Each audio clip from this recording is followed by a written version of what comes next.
വിദ്യാർത്ഥി സംഘടനയുടെ നേതാവൊക്കെ അങ്ങനെയൊക്കെ പറയേണ്ടതുണ്ടോ? രാഹുൽ മാങ്കൂട്ടത്തിൻ്റെ തല അടിച്ചു പൊളിഞ്ഞിട്ടില്ല എന്നുള്ളത് ഇന്നത്തെ ദൃശ്യങ്ങളിലൂടെയൊക്കെ നമ്മൾ കണ്ടുകൊണ്ടിരിക്കുന്നുണ്ട്.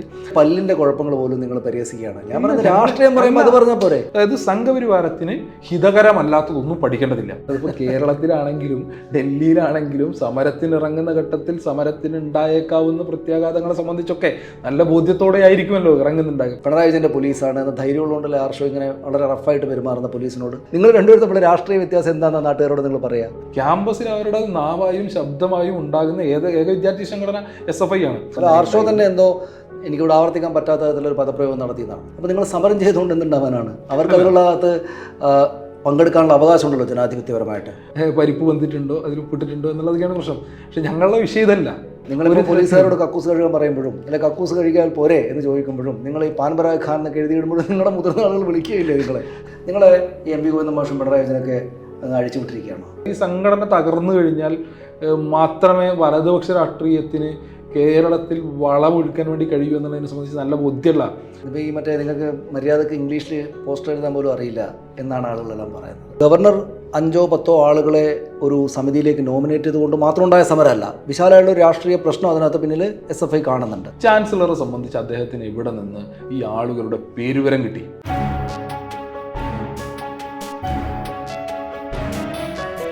SFI സംസ്ഥാന സെക്രട്ടറി ശ്രീ PM ആർഷോ ആണ് ഇന്ന് TMJ ലീഡേഴ്സ്. സ്വാഗതം ആർഷോ. ഇന്നിപ്പോൾ നമ്മൾ ഈ ഇൻ്റർവ്യൂവിൽ ഇരിക്കുന്ന ദിവസം നിങ്ങൾ കോഴിക്കോട് സർവകലാശാലയിൽ വലിയ പ്രതിഷേധ സമരമൊക്കെ നടത്തി. യഥാർത്ഥത്തിൽ എന്താ ഇന്ന് അവിടെ ഉണ്ടായത്? അല്ല, ഈ കഴിഞ്ഞ കുറച്ചധികം ദിവസങ്ങളായി SFI കേരളത്തിനകത്ത് സമരത്തിലാണ്. കാലിക്കറ്റ് സർവകലാശാലയിലും അതേപോലെ തന്നെ കേരള സർവകലാശാലയുടെയും സെനറ്റിലേക്ക് എല്ലാ മാനദണ്ഡങ്ങളും ലംഘിച്ചുകൊണ്ട് RSSകാരെ നോമിനേറ്റ് ചെയ്തുകൊണ്ട് കേരളത്തിലെ സർവകലാശാലകളുടെ ചാൻസലർ എടുത്ത തീരുമാനം, ആ തീരുമാനത്തിനെതിരായിട്ടുള്ള സമരം SFI കൂടുതൽ ശക്തമാക്കി മുന്നോട്ട് പോയിക്കൊണ്ടിരിക്കുന്ന സാഹചര്യമാണുള്ളത്. കാലിക്കറ്റിൽ ഇന്ന് സെനറ്റ് യോഗം നടക്കുന്ന സാഹചര്യം ഉണ്ടായിരുന്നു. ആ സെനറ്റ് യോഗത്തിനകത്തേക്ക് ഇങ്ങനെ പിൻവാതിൽ വഴി കടന്നു കയറിയിട്ടുള്ള RSSകാരായിട്ടുള്ള സെനറ്റ് അംഗങ്ങളെ പങ്കെടുപ്പിക്കില്ല എന്നുള്ളതായിരുന്നു SFIയുടെ തീരുമാനം. അവർ പങ്കെടുക്കുന്നതിനെതിരായിട്ടായിരുന്നു സമരം നടന്നത്. ആ സമരം വിജയത്തിലേക്ക് എത്തിക്കുന്നതിന് വേണ്ടി SFIക്ക് കഴിഞ്ഞു. എനിക്കിപ്പോൾ നിങ്ങളുടെ രാഷ്ട്രീയമായിട്ടുള്ള നിലപാട് അറിയാം. സമരം കുറേ ആയിട്ട് നടന്നുകൊണ്ടിരിക്കുകയാണ്, നിങ്ങളുടെ ആവശ്യവും മറ്റുമൊക്കെ നമുക്കറിയാം. പക്ഷേ അപ്പോഴും ഗവർണറാണ് ചാൻസലർ, ഗവർണർക്ക് നോമിനേറ്റ് ചെയ്യാനുള്ള അധികാരമുണ്ട്. ഗവർണർ നോമിനേറ്റ് ചെയ്ത ആളുകളാണ് സെനറ്റ് യോഗത്തിൽ പങ്കെടുക്കാനായിട്ട് വന്നത്.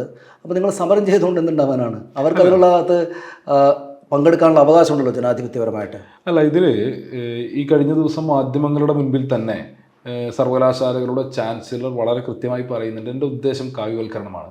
കേരളത്തിലെ സർവകലാശാലകളെ, കേരളത്തെ കാവ്യവൽക്കരിക്കുന്നതിന് വേണ്ടിയാണ് ഞാൻ ശ്രമിക്കുന്നത് എന്ന് അദ്ദേഹം മാധ്യമങ്ങളുടെ മുൻപിൽ തന്നെ വ്യക്തമാക്കുന്ന സാഹചര്യം ഉണ്ടായിരുന്നു.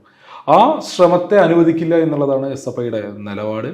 പറയും ഇന്നോളം ജനാധിപത്യപരമായി സർവകലാശാലകളുടെ സെനറ്റിലേക്ക്, കേരളത്തിലെ സർവകലാശാലകളുടെ സെനറ്റിലേക്കോ സിൻഡിക്കേറ്റിലേക്കോ എത്തുന്നതിന് വേണ്ടി ഒരു ഘട്ടത്തിലും സംഘപരിവാറിന് കഴിഞ്ഞിട്ടില്ല. അങ്ങനെ ജനാധിപത്യപരമായി തെരഞ്ഞെടുപ്പിലൂടെ അല്ലെങ്കിൽ കൃത്യമായ അക്കാദമിക ക്വാളിഫിക്കേഷൻ ഉൾപ്പെടെ പരിശോധിക്കപ്പെടുന്ന ഘട്ടത്തിൽ സംഘപരിവാർ അനുകൂലികൾക്ക് ഇടമില്ല കേരളത്തിലെ സർവകലാശാലകളുടെ ഭരണസമിതികൾ എന്നതിൽ തർക്കമില്ല. അങ്ങനെ ഇടമില്ലാത്ത ആളുകൾക്ക് കേരളത്തെ സംബന്ധിച്ച് RSSനെ പുറത്തു നിർത്തിയിട്ടുള്ള, RSSൻ്റെ രാഷ്ട്രീയത്തെ പുറത്തു നിർത്തിയിട്ടുള്ള ചരിത്രമാണ് കേരളത്തിനും കേരളത്തിൻ്റെ സർവകലാശാലകൾക്കും. അപ്പോൾ സ്വാഭാവികമായും അത്തരമൊരിടത്ത് ക്രമവിരുദ്ധമായി ഈ നിലയിൽ ആളുകളെ തിരികെ കയറ്റുന്ന നീക്കത്തിനെതിരെ ശക്തമായിട്ടുള്ള പ്രതിരോധം ഉയർത്തുക എന്നുള്ളത് തന്നെയാണ് ഞങ്ങളുടെ തീരുമാനം. ഇത് വലിയ ഒരു രാഷ്ട്രീയ വിഷയമായിട്ട് തന്നെയാണ് ഞങ്ങൾ കാണുന്നത്. ഇതിനകത്ത് ആർഷോ ഒരു പ്രശ്നമുള്ളത്, അതായത് KSUവിൻ്റെ നേതാക്കളും കോൺഗ്രസ്സുകാരും ഒക്കെ പറയുന്ന ഒരു പ്രധാനപ്പെട്ട കാര്യം, ഈ നമ്മുടെ നാട്ടിലെ സർവകലാശാലകളിലെ സെനറ്റ് അംഗങ്ങളായിട്ട് നേരത്തെ തന്നെയും രാഷ്ട്രീയ ബന്ധമുള്ള ആളുകളാണ് ഉണ്ടായിരുന്നത് എന്നാണ്. CPM ഭരണത്തിലിരിക്കുമ്പോൾ അവരുടെ ആളുകൾ വരും, കോൺഗ്രസ് ഭരണത്തിലിരിക്കുമ്പോൾ അവരുടെ ആളുകൾ വരും. അപ്പോൾ അങ്ങനെ രാഷ്ട്രീയമായിട്ട് ആളുകളെ കൊണ്ടുവന്നിരുത്താവുന്ന ഒരു സ്ഥലമാണ് സെനറ്റ് എന്ന് നേരത്തെ തന്നെ എല്ലാവരും കൂടി ചേർന്ന് സ്ഥാപിച്ചിട്ടുണ്ടെങ്കിൽ പിന്നെ RSSകാർക്ക് എന്താണ് കുഴപ്പം എന്നൊരു ചോദ്യമുണ്ട്. ഒന്ന്, അത് ചോദിക്കുന്ന ആളിൽ KPCCയുടെ അധ്യക്ഷൻ തന്നെയുണ്ട്. അദ്ദേഹം ചോദിക്കുന്നത് RSSകാരിൽ നല്ല ആളുകളുണ്ടെങ്കിൽ എന്താ പ്രശ്നം എന്നാണ്. ഇന്നിപ്പോൾ അവിടെ സെനറ്റിൽ യോഗത്തിൽ പങ്കെടുക്കാൻ വന്ന ഒരാൾ പത്മശ്രീ ജേതാവാണ്, പൂതേരി ബാലൻ എന്ന് പറയുന്ന കവി. അപ്പോൾ നിങ്ങൾക്ക് എങ്ങനെയാണ് ആ തരത്തിലുള്ള ആളുകളെ എങ്ങനെയാണ് തടയാൻ പറ്റുക? നിങ്ങൾക്ക് ഇഷ്ടമില്ലാത്ത രാഷ്ട്രീയമായതുകൊണ്ട് അവരെ തടയും എന്നല്ലാതെ പുറത്തുനിന്ന് ആളുകൾ നോക്കുമ്പോൾ, ജനം നോക്കുമ്പോൾ എല്ലാ രാഷ്ട്രീയക്കാരും സെനറ്റിലിരിക്കുന്നു, RSSകാർ കൂടെ വന്നാൽ എന്താ കുഴപ്പം തോന്നില്ലേ? അല്ല, നിലവിൽ ഇന്ത്യയിൽ നമുക്കറിയാം RSS വിദ്യാഭ്യാസ രംഗത്ത് നടത്തിക്കൊണ്ടിരിക്കുന്ന ഇടപെടലുകൾ ഇന്ത്യയിലെ സർവകലാശാലകൾ 2014 ശേഷം ഇങ്ങോട്ട് നമ്മൾ പരിശോധിച്ച് കഴിഞ്ഞാൽ ഇന്ത്യയിലെ സർവകലാശാലകളെ, വിദ്യാഭ്യാസ സ്ഥാപനങ്ങളെ സംഘപരിവാറിന് അനുകൂലമായി ചിന്തിക്കുന്ന മസ്തിഷ്കങ്ങളെ രൂപപ്പെടുത്തുന്നതിന് വേണ്ടിയുള്ള ഇടം മാത്രമാക്കി മാറ്റുന്നതിന് വേണ്ടിയിട്ടുള്ള നിരന്തര ഇടപെടൽ ഉണ്ടായിക്കൊണ്ടിരിക്കുന്നുണ്ട്. ഇപ്പോൾ പുതിയ ദേശീയ വിദ്യാഭ്യാസ നയത്തിൻ്റെ കാര്യത്തിലാണെങ്കിലും, ഇപ്പോൾ ഏറ്റവും ഒടുവിൽ NCERT പാഠപുസ്തകങ്ങളുടെ പരിഷ്കരണമാണെങ്കിലും, ഇത്തരം ഇടപെടലുകൾ അത്രയും RSSനെതിരായി ചിന്തിക്കാത്ത അല്ലെങ്കിൽ RSSന് അനുകൂലമായി ചിന്തിക്കുന്ന ഒരു തലമുറ ഇന്ത്യയിൽ സൃഷ്ടിച്ചെടുക്കുന്നതിന് വേണ്ടിയിട്ടുള്ള ശ്രമമാണ്. അത് വളരെ വിശാലമായിട്ടുള്ള പദ്ധതിയാണ്. ആ പദ്ധതിയെ ചെറുത്തു തോൽപ്പിച്ചുകൊണ്ടിരിക്കുന്ന ഇന്ത്യയിലെ പ്രധാനപ്പെട്ട ഒരു സംസ്ഥാനമാണ് കേരളം. കേരളത്തിൽ ഇപ്പോൾ ഈ NCERT പാഠപുസ്തക പരിഷ്കരണം ഉണ്ടായ ഘട്ടത്തിൽ കേരളം പ്രഖ്യാപിച്ചു RSS ഉദ്ദേശിച്ചത് കഴിഞ്ഞ 98 വർഷക്കാലത്ത് ഇന്ത്യ ചരിത്രത്തിൽ RSSന്റെ നെഗറ്റീവ് ഷെയ്ഡോടുകൂടിയുള്ള ഇടപെടലുകൾ, ആ ഇടപെടലുകൾ വരുന്ന തലമുറ പഠിക്കേണ്ടതില്ല. ഇപ്പോൾ ഗാന്ധി വധം, ഗുജറാത്ത് കലാപം ഉൾപ്പെടെ രാജ്യത്ത് നടന്ന വിവിധ വംശഹത്യകൾ, ഇന്ത്യ ചരിത്രത്തിൽ മൗലാന അബ്ദുൽ കലാം ആസാദ് ഉൾപ്പെടെയുള്ള ആളുകളുടെ റോളുകളെ സംബന്ധിച്ച് ഇതൊന്നും പഠിക്കേണ്ടതില്ല എന്നുള്ള തീരുമാനമായിരുന്നു. അതിനെതിരെ അങ്ങനെയല്ല, അത് പഠിപ്പിക്കും, കീറിയെറിഞ്ഞ പാഠഭാഗങ്ങൾ പഠിപ്പിക്കും എന്നുള്ള നിലപാടെടുത്ത സംസ്ഥാനമാണ്, വിദ്യാഭ്യാസ മേഖലയാണ് കേരളത്തിൻ്റെത്. സ്വാഭാവികമായും നമ്മുടെ സർവകലാശാലകൾക്കകത്തേക്ക് ഈ വിധത്തിൽ ഇത് RSSനെ സംബന്ധിച്ച് അവരുടെ സാമ്പിളാണ്. സെനറ്റിലേക്ക് കാലിക്കറ്റിൽ ഈ പറഞ്ഞ പോലെ 9 ആളും കേരളയിൽ 15 ആളും, ഇതൊരു സാമ്പിൾ നോക്കുകയാണ്.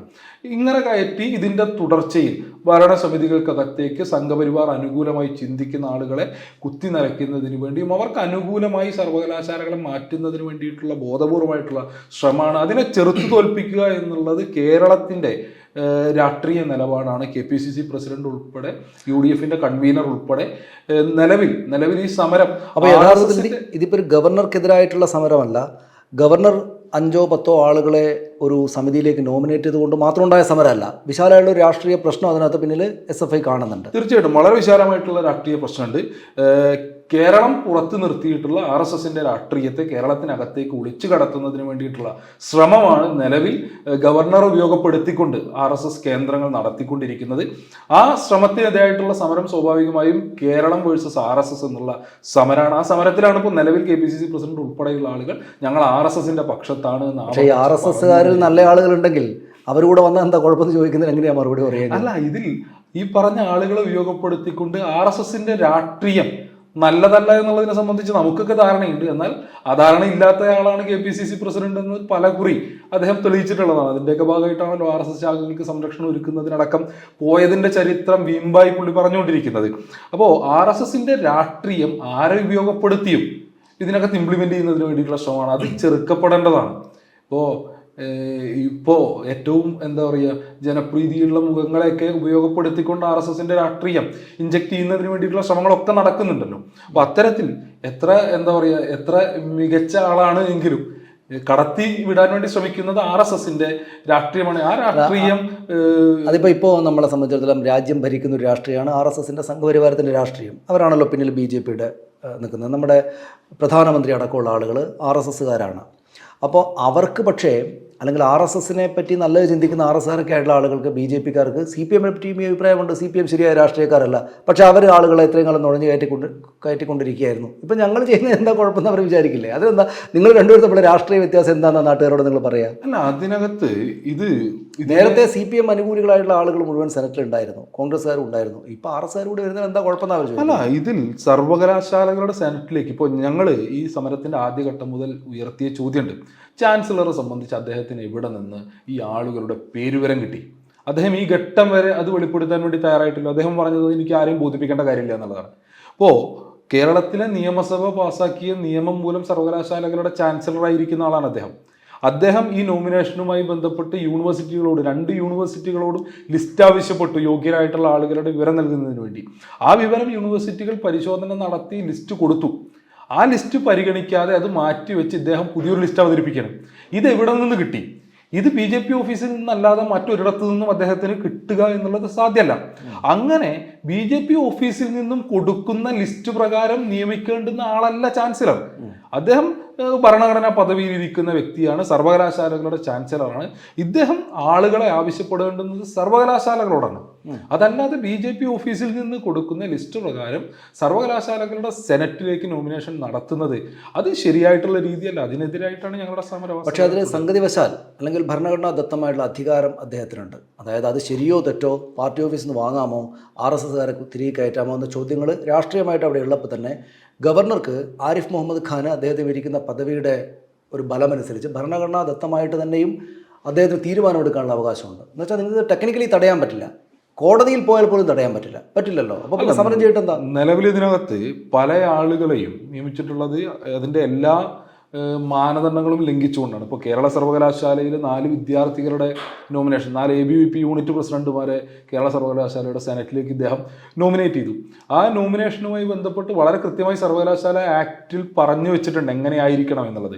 ഇപ്പോൾ 2 വിദ്യാർത്ഥികൾ അക്കാദമിക് മെറിറ്റുള്ള ആളുകളായിരിക്കണം. ഹ്യൂമാനിറ്റീസ് വിഭാഗത്തിൽ നിന്നൊരാൾ, സയൻസ് വിഭാഗത്തിൽ നിന്നൊരാൾ, ഏറ്റവും മികച്ച അക്കാദമിക് ബാക്ക്ഗ്രൗണ്ടുള്ള ആളായിരിക്കണം. ഒരാൾ കലാപ്രകടനവുമായി ബന്ധപ്പെട്ട്, ഒരാൾ കായിക മേഖലയ്ക്കകത്ത് കഴിവ് തെളിയിച്ചിട്ടുള്ള ആളായിരിക്കണം. അങ്ങനെ മാനദണ്ഡങ്ങൾ പറഞ്ഞെടുത്താണ് യൂണിവേഴ്സിറ്റി 1ാം റാങ്കുകാരുടെ ലിസ്റ്റ് കൊടുത്തപ്പോൾ ആ ലിസ്റ്റിനെ മാറ്റി ഇദ്ദേഹം ഒരു തരത്തിലും എഴുതിയ പരീക്ഷയുടെ റിസൾട്ട് വരാത്ത ആളെ, അല്ലെങ്കിൽ വന്ന റിസൾട്ടിൽ B ഗ്രേഡും C ഗ്രേഡും ഉള്ള ആളെ പകരം നിയമിക്കുന്ന സാഹചര്യം ഉണ്ടായത്. കലാപ്രതിഭയുടെ ലിസ്റ്റ് സർവകലാശാല കൊടുത്തപ്പോൾ അത് വെട്ടി സർവകലാശാല കലോത്സവത്തിൽ പങ്കെടുത്തു എന്നുള്ളത് മാത്രം യോഗ്യതയായുള്ള ഒരു ABVP യൂണിറ്റ് ഭാരവാഹിയെ നിയമിക്കുന്നു. കായിക മേഖലയ്ക്കകത്ത് ദേശീയ മെഡൽ ജേതാക്കളെ ഒഴിവാക്കി ഈ പറഞ്ഞ കായിക രംഗവുമായി ബന്ധമില്ലാത്ത ആളുകളെ നിയമിക്കുന്നു.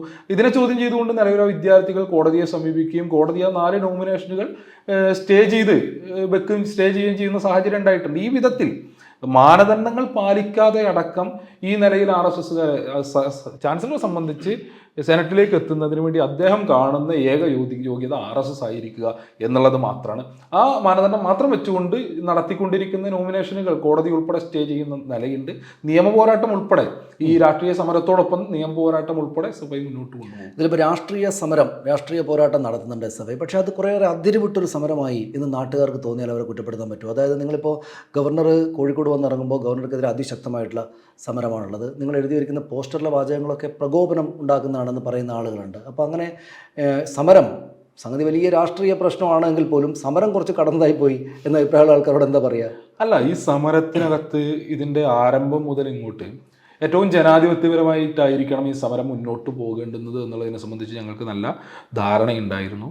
ഒരു തരത്തിലുള്ള പ്രകോപനത്തിനും അടിപ്പെട്ടു പോകരുത് എന്നുള്ള ധാരണയുണ്ടായിരുന്നു. ഈ സമരത്തിൻ്റെ ഈ ഘട്ടം വരെ ഒരു നിലക്കുള്ള പ്രകോപനവും സൃഷ്ടിക്കുന്നതിന് വേണ്ടിയോ ഒരു തരത്തിലും അക്രമ സംഭവങ്ങൾ ഉണ്ടാകുന്നതിന് വേണ്ടിയോ പോകുന്ന സാഹചര്യം ഉണ്ടായിട്ടില്ല. എന്നാൽ സമരം ശക്തമായിട്ടും ഏറ്റവും തീക്ഷ്ണമായിട്ടും മുന്നോട്ട് കൊണ്ടുപോകുന്നതിന് വേണ്ടി SFIക്ക് കഴിഞ്ഞിട്ടുണ്ട്. ഈ സമരത്തിലുടനീളം കാലിക്കറ്റ് സർവകലാശാലയിൽ സമരത്തിൻ്റെ എല്ലാ ഘട്ടത്തിലും പ്രകോപനം സൃഷ്ടിക്കുന്നതിന് വേണ്ടി ശ്രമിച്ചുകൊണ്ടിരുന്നത് അത്രയും ചാൻസലറായിരുന്നു. അദ്ദേഹം ആവർത്തിച്ച് SFI പ്രവർത്തകരെ വിളിച്ചുകൊണ്ടിരുന്നത് ബ്ലഡി ക്രിമിനൽസ് എന്നും ബ്ലഡി ഫൂൾസ് എന്നും, അതേപോലെ തന്നെ ഞങ്ങൾ കിട്ടിയ ബാനറുകൾ അഴിപ്പിക്കുന്ന നിലയിലേക്ക് പോലീസ് ഉദ്യോഗസ്ഥരെ അടക്കം സർവകലാശാലയുടെ VC അടക്കം ഇദ്ദേഹം ആക്ഷേപിക്കുന്ന, തെറി വിളിക്കുന്ന നിലയിലേക്കൊക്കെ അദ്ദേഹം പോകുന്ന സാഹചര്യം ഉണ്ടായി. ഈ നിലയ്ക്കുള്ള പ്രകോപനങ്ങൾ ആവർത്തിച്ചുണ്ടായിക്കൊണ്ടിരുന്ന ഘട്ടത്തിലും അവിടെ കൂടിയിരുന്ന ആയിരക്കണക്കിന് വരുന്ന SFI പ്രവർത്തകരുണ്ടായിരുന്നു. ആയിരക്കണക്കിന് വരുന്ന വിദ്യാർത്ഥികളിൽ ഒരാൾ പോലും പ്രകോപിതനാകുന്ന നിലയുണ്ടായിട്ടില്ല. ഒരു അക്രമ സംഭവങ്ങളിലേക്കും കടക്കരുത് എന്നുള്ള ഞങ്ങളുടെ തീരുമാനം ആ സമരത്തിന്റെ അവസാനം വരെ ആ തീരുമാനം നടപ്പിലാക്കുന്നതിന് വേണ്ടി ഞങ്ങൾക്ക് കഴിഞ്ഞിട്ടുണ്ട്. എന്നാൽ ജനാധിപത്യപരമായും തീക്ഷ്ണമായും ഞങ്ങൾ ഈ ബാനറിലൊക്കെ കടുത്ത പ്രയോഗങ്ങളാണ്, ബ്ലഡി സംഘി ഖാൻ എന്നൊക്കെ. അതായത് ഭരണഘടനാദത്തമായിട്ടുള്ള പദവിയിലിരിക്കുന്ന നമ്മുടെ സംസ്ഥാനത്തിൻ്റെ ഭരണഘടനാപരമായിട്ട് നോക്കിക്കഴിഞ്ഞാൽ അധികാരത്തിൻ്റെ ഏറ്റവും പ്രധാനപ്പെട്ട പദവിയിലിരിക്കുന്ന വളരെ പ്രായം ചെന്ന ഒരുപാട് പദവികൾ അലങ്കരിച്ചിട്ടുള്ളൊരു രാഷ്ട്രീയ നേതാവായിരുന്ന ഒരു ഭരണഘടനാ സ്ഥാപനത്തിനകത്തിരിക്കുന്ന ആൾക്കെതിരെയാണ് നിങ്ങളിങ്ങനെ പേഴ്സണലി ശരിയല്ലാത്ത കാര്യങ്ങൾ ചെറുപ്പക്കാർ പറയുന്നത്. തെറ്റല്ലേ? അതിൽ ഞങ്ങളുടെ സമരമുദ്രാവാക്യങ്ങൾ അത്രയും ജനാധിപത്യപരമായിട്ടുള്ള മുദ്രാവാക്യങ്ങളായിരുന്നു. ഇതിൽ ഇദ്ദേഹത്തെ സംബന്ധിച്ച് ഇദ്ദേഹത്തിന് മനസ്സിലാകുന്ന ഭാഷ കൂടി 1-2 ബാനറിനകത്ത് പ്രയോഗിക്കണം എന്നുള്ളതാണ്. കാരണം ആവർത്തിച്ച് ഇപ്പോൾ ഇർഫാൻ ഹബീബിനെ ഇദ്ദേഹം വിശേഷിപ്പിച്ചത് ഗുണ്ടയെന്നാണ്, ക്രിമിനൽ എന്നാണ്. ഗോപിനാഥ് രവീന്ദ്രനെ ഇദ്ദേഹം വിശേഷിപ്പിച്ചത് ഗുണ്ടയെന്നാണ്, ക്രിമിനൽ എന്നാണ്. വിദ്യാർത്ഥികളെ ന്യായമായ ചോദ്യം ചോദിച്ചുകൊണ്ടിരിക്കുന്ന, സമരം ചെയ്തുകൊണ്ടിരിക്കുന്ന വിദ്യാർത്ഥികളെ ആവർത്തിച്ച് ഇദ്ദേഹം ബ്ലഡി ഗുണ്ടകളെന്നും ബ്ലഡി ക്രിമിനലുകളെന്നും ആവർത്തിച്ച് പ്രയോഗിച്ചുകൊണ്ടിരിക്കുകയാണ്. പോലീസ് ഉദ്യോഗസ്ഥരെ, വൈസ് ചാൻസലർ ഉൾപ്പെടെ ഏറ്റവും ഒടുവിൽ മാധ്യമങ്ങൾക്ക് കിട്ടി. ഈ നിലയിൽ എല്ലാവരെയും ഈ ഭാഷയിൽ മാത്രം പ്രയോഗിച്ചുകൊണ്ടിരിക്കുന്ന ഇദ്ദേഹത്തിന് സ്വാഭാവികമായിട്ടും മനസ്സിലാകുന്ന ഭാഷ ഏതായിരിക്കാം. അങ്ങനെ ഒന്ന് രണ്ട് ബാനറുകൾ അദ്ദേഹം മോശക്കാരനായതുകൊണ്ടാണ് നിങ്ങൾ മോശക്കാരൻ. അദ്ദേഹത്തിന് മനസ്സിലാകുന്ന ഭാഷയിൽ കൂടി ഒന്നോ രണ്ട് ബാനറുകൾ വെച്ച് ഉയർന്നിട്ടുണ്ടാകാം. എന്നാൽ അതിന്റെ അപ്പുറത്തേക്ക് ഞങ്ങൾ അസഭ്യമോ അശ്ലീലമോ ഒന്നും ഞങ്ങളുടെ ബാനറുകൾക്ക്. പക്ഷേ ഇതിപ്പോൾ സമരത്തിന്റെ അന്ന് ആർഷോ നേരിട്ട് വ്യക്തിപരമായി തന്നെയും പോലീസിനോടൊക്കെ വളരെ റഫായിട്ട് പെരുമാറുന്നുണ്ടായിരുന്നു. അതായത് നിങ്ങൾ കക്കൂസ് കഴുകാനാണെങ്കിൽ അത് പോയി ചെയ്യൂ എന്നൊക്കെ പറഞ്ഞിട്ട് വളരെ മോശമായിട്ട് സംസാരിക്കുന്നുണ്ടായിരുന്നു. അത് ഒരു ജനാധിപത്യ സമൂഹത്തിനകത്ത് ഒരു വിദ്യാർത്ഥി സംഘടനയുടെ നേതാവൊക്കെ അങ്ങനെയൊക്കെ പറയേണ്ടതുണ്ടോ? അല്ല, ആ സമരവുമായി ബന്ധപ്പെട്ട് അവിടെ ക്യാമ്പസിനകത്ത്, കാലിക്കറ്റ് സർവകലാശാല ക്യാമ്പസിനകത്ത് 5 ജില്ലകളിൽ നിന്നുള്ള പോലീസുകാരുണ്ടായിരുന്നു. 1000-ന് മുകളിൽ പോലീസുകാരുണ്ടായിരുന്നു. അവരെ സംബന്ധിച്ച് അവരെ അവിടെ ചുമതലപ്പെടുത്തിയത് ഗവർണർക്ക് സുരക്ഷ ഒരുക്കുക എന്നുള്ളതാണ് അവരുടെ ഉത്തരവാദിത്വം. ഗവർണർക്ക് സുരക്ഷ ഒരുക്കുക എന്നുള്ളത് മാത്രമാണ് അവരുടെ ഉത്തരവാദിത്വം. ആ ഉത്തരവാദിത്വം നിറവേറ്റേണ്ടുന്ന പോലീസ് ഉദ്യോഗസ്ഥര് ഈ പറഞ്ഞ പോലെ പോസ്റ്റിൽ വലിഞ്ഞു കയറിയിട്ട് എസ്എഫ്ഐയുടെ ബാനർ പറിക്കാൻ അവരുടെ ഡ്യൂട്ടി അല്ലത്. ആ ക്യാമ്പസിൽ ജനാധിപത്യപരമായി ഉയർന്ന ബാനർ, ആ ബാനർ നീക്കം ചെയ്യാൻ ആവശ്യപ്പെടുന്നത് തന്നെ ജനാധിപത്യ വിരുദ്ധതയാണ്. അങ്ങനെ ഇവരെ പോലീസിനെ ഭീഷണിപ്പെടുത്തി അവരെ കൊണ്ട് ഈ പറഞ്ഞ പോലെ തന്റെ അധികാര ദുർവിനിയോഗം നടത്തി പോലീസിനെ ഭീഷണിപ്പെടുത്തി അത് അടുപ്പിക്കുകയാണ്. സ്വാഭാവികമായും അങ്ങനെ ആണ് ഭരിക്കുന്നത്, പിണറായി വിജയനാണ് ഭരിക്കുന്നത്, പിണറായി വിജയന്റെ പോലീസാണ് എന്ന ധൈര്യമുള്ളതുകൊണ്ടല്ലേ ആർഷോ ഇങ്ങനെ വളരെ റഫായിട്ട് പെരുമാറുന്ന പോലീസിനോട്? അതിപ്പോ KSUവിനെതിരെ പോലീസ് ഈ നിലക്കല്ലോ പെരുമാറുന്നത്, അവരെ വല്ലാതെ തല്ലി കൂട്ടുകയാണ് തിരുവനന്തപുരം. KSU സമരവുമായി ബന്ധപ്പെട്ട് ഇപ്പൊ ഇന്നലെ യൂത്ത് കോൺഗ്രസിന്റെ സമരം ഉണ്ടായി. എത്ര പ്രകോപനം ഉണ്ടാക്കിയിട്ട് പോലീസ് ഈ പറഞ്ഞ പോലെ അറ്റാക്ക് ചെയ്യുന്നൊരു നില ഉണ്ടായിട്ടുണ്ടായിരുന്നില്ല. ഇന്ന് KSU സമരവുമായി ബന്ധപ്പെട്ട് ഏറ്റവും സംയമനം പാലിക്കുന്ന പോലീസിനെയും സമരത്തിന്റെ ആദ്യഘട്ടത്തിൽ കണ്ടത്. എന്നാൽ ഒരു ഘട്ടം കഴിയുമ്പോഴേക്കും ഇന്ന് പുതിയ സമരായുധങ്ങൾ പിറവി കൊള്ളുകയാണ്. മുട്ടത്തോടിനകത്ത് മുളക് പൊടി നിറച്ച് മുളക് പൊടി എറിയുന്ന നിലയിലേക്ക്, അങ്ങനെ ഏത് വിധേനയും പോലീസിന്റെ അടി മേടിച്ച് കളയാം എന്നുള്ളത് ലക്ഷ്യമാക്കി. ഇപ്പൊ ഇന്നലെ സമരവുമായി ബന്ധപ്പെട്ട് എറണാകുളത്ത് നിന്നുള്ള ഒരു ദൃശ്യം കണ്ടു. പട്ടികയിൽ ആണി തറച്ച പട്ടികയുമായി പോലീസിനെ അടിക്കുന്ന ദൃശ്യങ്ങൾ. അപ്പൊ ഈ നിലയിൽ പോലീസിനെ ആക്രമിച്ചുകൊണ്ടിരിക്കുമ്പോഴാണ് സ്വാഭാവികമായിട്ടുള്ള പോലീസിന്റെ ഭാഗത്തുള്ള പ്രതിരോധം. പക്ഷേ വല്ലാതെയാണ് അവരെ തല്ലുന്നത്. കാരണം അലോഷ്യസ് സേവ്യറിന്റെ കൈ ഇങ്ങനെ ഇട്ടത് കണ്ടു. രാഹുൽ മാങ്കൂട്ടത്തിന്റെ തലയടിച്ച് പൊളിച്ചു എന്നാണ് കോൺഗ്രസ്സുകാർ പറയുന്നത്. രാഹുൽ മാങ്കൂട്ടത്തിന്റെ തല അടിച്ചു പൊളിഞ്ഞിട്ടില്ല എന്നുള്ളത് ഇന്നത്തെ ദൃശ്യങ്ങളിലൂടെയൊക്കെ നമ്മൾ കണ്ടുകൊണ്ടിരിക്കുന്നുണ്ട്. ഇതേ ആയിരുന്നില്ലല്ലോ കേരളത്തിലെ പോലീസ് സംവിധാനം. ഇപ്പോൾ 2016 മുൻപുണ്ടായിരുന്ന കേരളത്തിൽ എങ്ങനെയായിരുന്നു വിദ്യാർത്ഥി സമരങ്ങളെ, എങ്ങനെയായിരുന്നു യുവജന സമരങ്ങളെ പോലീസ് നേരിട്ടിരുന്നത് എന്നതിൻ്റെ അനുഭവമൊക്കെ ചരിത്രമൊക്കെ നമ്മുടെ മുൻപിലുണ്ടല്ലോ. ഇലക്ട്രിക് ലാത്തികൾ ഉപയോഗിച്ച്, ഗ്രനേഡുകൾ ഉപയോഗിച്ച് ഏറ്റവും ഗുരുതരമായ നിലയിൽ വിദ്യാർത്ഥികൾക്ക് പരിക്ക് പറ്റി ഇന്നും അന്നേറ്റ പരിക്കിൻ്റെ ഭാഗമായി ജീവിതത്തിൽ പ്രയാസം അനുഭവിച്ചുകൊണ്ടിരിക്കുന്ന എത്രയോ വിദ്യാർത്ഥികളും യുവാക്കളും കേരളത്തിൽ ഉണ്ടായിരുന്നു. ആ സമീപനത്തിൽ നിന്നൊക്കെ പോലീസ് ഒരുപാട് മാറി എന്നുള്ളതാണ് വസ്തുത. ഇനി ഞങ്ങൾ പോലീസിനെ വയക്കാതെ, അല്ലെങ്കിൽ പോലീസ് ഞങ്ങൾക്ക് എന്തോ സംരക്ഷണം നൽകുന്നുണ്ട് എന്ന നിലയിലേക്ക് ഉണ്ടാകുന്ന വാദങ്ങൾ തെറ്റാണ്. ഇപ്പൊ കാലിക്കറ്റ് സർവകലാശാലയിലെ സമരവുമായി ബന്ധപ്പെട്ട് ഞങ്ങളുടെ നിരവധി സഖാക്കൾക്ക് അതിക്രൂരമായിട്ടുള്ള മർദ്ദനേറ്റിട്ടുണ്ട്, പരിക്ക് പറ്റിയിട്ടുണ്ട്. ഞങ്ങളുടെ സഖാക്കളുടെയും തലയടിച്ച് പൊളിക്കുന്ന സാഹചര്യം ഉണ്ടായിട്ടുണ്ട്. ഞങ്ങളെ സംബന്ധിച്ച് ഞങ്ങളൊരു സമരത്തിലേക്ക് ഇറങ്ങുമ്പോൾ ആ സമരവുമായി ബന്ധപ്പെട്ട് ഉണ്ടാകാൻ സാധ്യതയുള്ള, ഇപ്പോൾ കേസാണെങ്കിൽ ഇപ്പോൾ തിരുവനന്തപുരത്ത് ഞങ്ങളുടെ 7 സഖാക്കൾ നിലവിൽ ഇപ്പോഴും റിമാൻഡിലാണ്. അപ്പോൾ സമരവുമായി ബന്ധപ്പെട്ട് കേസ് ഉണ്ടാകും. ശക്തമായ സമരമാണെന്നുണ്ടെങ്കിൽ ആ സമരത്തെ പ്രതിരോധിക്കുന്നതിന് വേണ്ടിയിട്ടുള്ള സംവിധാനങ്ങൾ പോലീസ് ഉൾപ്പെടെ ഒരുക്കും. അതെല്ലാം പ്രതീക്ഷിച്ചുകൊണ്ട് തന്നെയാണ് ഞങ്ങളും സമരത്തിൽ ഇറങ്ങിയിട്ടുള്ളത്. ഇതിപ്പോൾ രാഷ്ട്രീയ സമരം എന്നുള്ളത് ആർഷോ പറയുന്നത് എനിക്ക് മനസ്സിലാവും. ഈ വിഷയങ്ങളൊക്കെ പ്രധാനപ്പെട്ടതാണ്. നമ്മൾ പുറത്തുനിന്ന് നോക്കുന്ന ആളുകൾക്ക്, പ്രത്യേകിച്ച് എനിക്കൊക്കെ ഇത് കൊള്ളാമല്ലോ ഒരു സമരം എന്ന് തോന്നും, രാഷ്ട്രീയമായിട്ട് ഈ കാര്യം പറയുമ്പോൾ. പക്ഷേ നോക്കൂ, അദ്ദേഹത്തിനെതിരെ പാൻപരാഗ്, അത് അദ്ദേഹത്തെ പോലെ ഒരു പ്രധാനപ്പെട്ട പദവിയിരിക്കുന്ന ഒരാൾക്കെതിരെ, വളരെ മുതിർന്നൊരു മനുഷ്യനെതിരെ അങ്ങനെയൊക്കെ പറയുന്നത് ശരിയാണ്? അതൊക്കെ എന്തിനാണ് അങ്ങനെ ഒരു ഗവർണറെ ഇങ്ങനെ അധിക്ഷേപിക്കുന്നത് ശരിയാണ്? അല്ല, അത് അദ്ദേഹത്തിനെതിരെ എഴുതിയതാണ് എന്ന് നിങ്ങൾക്ക് തോന്നിയിട്ടുണ്ടെങ്കിൽ ഞങ്ങൾക്ക് തെറ്റു പറയാൻ കഴിയില്ല. ഞങ്ങൾ സ്വാഭാവികമായിട്ടും ക്യാമ്പസിനകത്ത് നിരവധിയായിട്ടുള്ള പ്രചരണ സാമഗ്രികളും ബോർഡുകളും ചുമരെഴുത്തുകളും പ്ലക്കാർഡുകളും ബാനറുകളൊക്കെ നിരന്തരം SFI സ്ഥാപിക്കാറുണ്ട്. കാലിക്കറ്റ് സർവകലാശാല ഉൾപ്പെടെയുള്ള ക്യാമ്പസുകളെ സംബന്ധിച്ച് ഒരു തരത്തിലും ലഹരി ഉപയോഗത്തെ പ്രോത്സാഹിപ്പിക്കാത്ത, അതിനെതിരായിട്ടുള്ള നിരന്തര പ്രചരണങ്ങൾ നടത്തിക്കൊണ്ടിരിക്കുന്ന ഒരു ക്യാമ്പസാണ്. ആ ക്യാമ്പസിലെ വിദ്യാർത്ഥി സമൂഹവും ആ നിലയ്ക്കാണ്. സ്വാഭാവികമായും അങ്ങനൊരു പ്രചരണത്തിന്റെ ഭാഗമായിട്ട് കൂടി എഴുതിയിട്ടുള്ളതാണ്. നിരോധിത പുകയില ഉൽപ്പന്നങ്ങൾ ഉൾപ്പെടെ ഉപയോഗിക്കുന്നത് നല്ലതല്ലത്, ആരോഗ്യത്തിന് ഹാനികരമാണ് എന്നുള്ളതിനെ സംബന്ധിച്ച് സർവകലാശാലയിൽ വന്നു പോകുന്ന ആളുകൾക്ക് ഒരു ബോധവൽക്കരണം നൽകുക എന്നുള്ള ഉദ്ദേശത്തോട് കൂടി ഞങ്ങൾ എഴുതിയതാണ്. അത് അദ്ദേഹത്തിനെ കുറിച്ചാണ് അല്ലെങ്കിൽ അദ്ദേഹത്തോടാണ് എന്ന് തോന്നിയിട്ടുണ്ട്. പല്ലിന്റെ കുഴപ്പങ്ങൾ പോലും നിങ്ങൾ പരിഹസിക്കുകയാണ്. ഞാൻ പറഞ്ഞത് രാഷ്ട്രീയം പറയുമ്പോൾ അത് പറഞ്ഞ പോരെ. ഞങ്ങൾ പരിഹസിച്ചിട്ടില്ല. ഞങ്ങൾ എങ്ങനെ അദ്ദേഹത്തിന്റെ പല്ലുമായി ബന്ധപ്പെട്ടൊക്കെ ഞങ്ങൾ എന്തെങ്കിലും പ്രയോഗം നടത്തിയോ? ഇല്ല. ഇത് അദ്ദേഹത്തെ ആണ് എന്ന് കാണുന്ന ആളുകൾക്ക് തോന്നിയാൽ അതിലിപ്പോ ഞങ്ങളെ തെറ്റു പറയാൻ കഴിയില്ല. അദ്ദേഹം അങ്ങനെ ഉപയോഗിക്കുന്നുണ്ടോ എന്നുള്ളത് നമുക്കറിയില്ല. ഇതിപ്പോൾ നിങ്ങൾ വലിയ സമരത്തിലേക്കൊക്കെ പോകുന്നു. പക്ഷേ KSU മറ്റൊരു വിദ്യാർത്ഥി സംഘടനയാണ്. കേരളത്തിൽ അവർ സമരം നടത്തുന്ന ഊർജ്ജം ഈ കഴിഞ്ഞ തെരഞ്ഞെടുപ്പിൽ അവർക്ക് കുറച്ച് കൂടുതൽ സീറ്റുകളൊക്കെ കിട്ടുകയും മറ്റും ചെയ്തിട്ട് നേരത്തെ ഉള്ളതിനേക്കാൾ കൂടുതലായിട്ട്. പക്ഷേ KSU ഇതൊരു അവർ ദേശീയ തലത്തിൽ സംഘപരിവാരത്തെ വലിയ തോതിൽ രാഷ്ട്രീയമായിട്ട് എതിർക്കുന്നതാണല്ലോ. പക്ഷേ കേരളത്തിൽ KSUവോ കോൺഗ്രസോ നിങ്ങൾ ചെയ്യുന്ന പോലെ ഒരു സമരത്തിലേക്ക് വന്നിട്ടില്ല. എന്തിനാണ് ഇവർക്ക് മാത്രം ഇത്ര വലിയ പ്രശ്നമെന്ന് ഗവർണർക്ക് തന്നെ തോന്നാവുന്ന നിലയിലേക്കാണ് നിങ്ങളുടെ സമരം പോകുന്നത്. അപ്പോൾ KSU എന്തുകൊണ്ടായിരിക്കും ഒരു വിദ്യാർത്ഥി സംഘടനയായിട്ട് പോലും അവരുടെ പ്രധാനപ്പെട്ട വിഷയം പിണറായി വിജയൻ സർക്കാരിൻ്റെ ചെയ്തികളാണ്, അല്ലാതെ ഈ ഗവർണറുടേതല്ല എന്ന നില വരുന്നത് എന്തുകൊണ്ടായിരിക്കും? അതിൻ്റെ വ്യക്തമായിട്ടുള്ള ഉത്തരമാണ് ഇന്നലത്തെ K സുധാകരൻ്റെ സ്റ്റേറ്റ്മെൻറ്റ്. KPCC പ്രസിഡന്റ് പറഞ്ഞത്, ഇപ്പോൾ കാലിക്കറ്റ് സർവകലാശാലയാണ് ആദ്യം സെനറ്റ് നോമിനേഷൻ നടക്കുന്നത്. അതിൽ 9 RSSകാരെ നോമിനേറ്റ് ചെയ്യപ്പെടുമ്പോൾ ഒരു 7 UDFനും കൊടുത്തു, 7 സെനറ്റ് UDFനും കൊടുത്തു. കേരള സർവകലാശാലയിൽ എത്തിയപ്പോൾ 15 RSSകാരെ നോമിനേറ്റ് ചെയ്തപ്പോൾ 2 സെനറ്റ് കോൺഗ്രസിന് കൊടുത്തു. ഇന്നലെ സുധാകരൻ തന്നെ പറയുന്നത് ഞങ്ങൾക്ക് കിട്ടാനുള്ളത് കിട്ടിയാൽ മതി, അവർ വന്നാൽ ഞങ്ങൾക്ക് കുഴപ്പമില്ല. ഈ ഒരു സ്റ്റാൻഡാണ് KPCC പ്രസിഡന്റിനുള്ളത്, UDFന്റെ കൺവീനർക്കുള്ളത്. സ്വാഭാവികമായും അദ്ദേഹത്തിൻ്റെ കർശന നിർദ്ദേശം KSU ഉൾപ്പെടെയുള്ള സംഘടനകൾക്കുണ്ടാവും, അതിനകത്തുള്ള പ്രവർത്തകർ. ഇപ്പോൾ KSUക്കാരായിട്ടുള്ള നിരവധി വിദ്യാർത്ഥികൾ ഈ സമരത്തോടൊപ്പം മനസ്സുകൊണ്ടുണ്ട് എന്ന് ഞങ്ങൾക്ക് നല്ല ബോധ്യമുണ്ട്. കാരണം സംഘപരിവാർ വിരുദ്ധ രാഷ്ട്രീയം മനസ്സിൽ കൊണ്ട് നടക്കുന്ന KSUക്കാർ ഞങ്ങളോടൊപ്പമുണ്ട്. എന്നാൽ ഈ സമരത്തിന്റെ ഭാഗമാകുന്നതിൽ നിന്ന് കോൺഗ്രസിന്റെ നേതൃത്വം, ഇന്ന് കേരളത്തിലെ കോൺഗ്രസിന്റെ നേതൃത്വം KSU ഉൾപ്പെടെയുള്ള വിദ്യാർത്ഥി സംഘടനകളെ തടഞ്ഞു വെച്ചിരിക്കുക എന്നുള്ളതാണ്.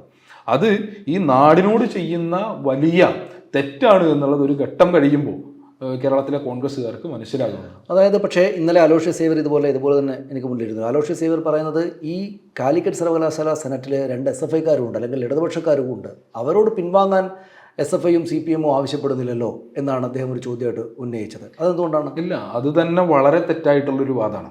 ഇപ്പോൾ കാലിക്കറ്റ് സർവകലാശാല സെനറ്റ് 18 അംഗ സെനറ്റാണ്. ആ 18 അംഗങ്ങളുമായി ബന്ധപ്പെട്ടും സർവകലാശാലയോട് ചാൻസലർ ലിസ്റ്റ് ആവശ്യപ്പെട്ട ഘട്ടത്തിൽ ആ മാനദണ്ഡ പ്രകാരമുള്ള ആളുകളുടെ ലിസ്റ്റ് സർവകലാശാല അയച്ചു. ആ അയച്ചതിൽ 18 പേരുടെ ലിസ്റ്റ് അയച്ചതിൽ 2 പേരെ മാത്രം നിർത്തി ബാക്കി 16 വെട്ടുന്ന നിലയാണ് ചാൻസലറുടെ ഭാഗത്ത് ഉണ്ടായിട്ടുള്ളത്. ഈ 2 സർവകലാശാല കൊടുത്ത ലിസ്റ്റിലുണ്ടായിരുന്ന വിദ്യാർത്ഥികളാണ്.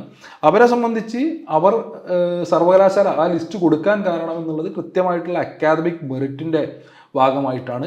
ദേശീയ തലത്തിൽ ഉൾപ്പെടെ ഇപ്പോൾ സർവകലാശാല ആക്ടിൽ പറഞ്ഞിട്ടുള്ളത് പ്രകാരം ദേശീയ തലത്തിൽ ഉൾപ്പെടെ സർവകലാശാലയെ പ്രതിനിധീകരിച്ചുകൊണ്ട് നിരവധി കായിക കലാ മത്സരങ്ങൾക്കകത്ത് പങ്കെടുത്ത് മെഡൽ ജേതാക്കളായ മികച്ച അക്കാദമിക് ബാക്ക്ഗ്രൗണ്ടുള്ള വിദ്യാർത്ഥികളെയാണ്. സ്വാഭാവികമായും അതിനകത്ത് ഒരു തരത്തിലുള്ള ഇടപെടൽ നടത്താൻ വേണ്ടി അദ്ദേഹത്തിന് കഴിയില്ല എന്നുള്ളതിൻ്റെ ഭാഗമായിട്ടാണ് ആ 2 ആളുകളെ നിലനിർത്തി പോകുന്ന നിലയുണ്ടായിട്ടുള്ളത്. ഞങ്ങൾക്ക് ആ കുട്ടികളെ ലിസ്റ്റ് കൊടുത്തത് ഈ പറഞ്ഞ പോലെ സർവകലാശാല വൈസ് ചാൻസലറാണ്.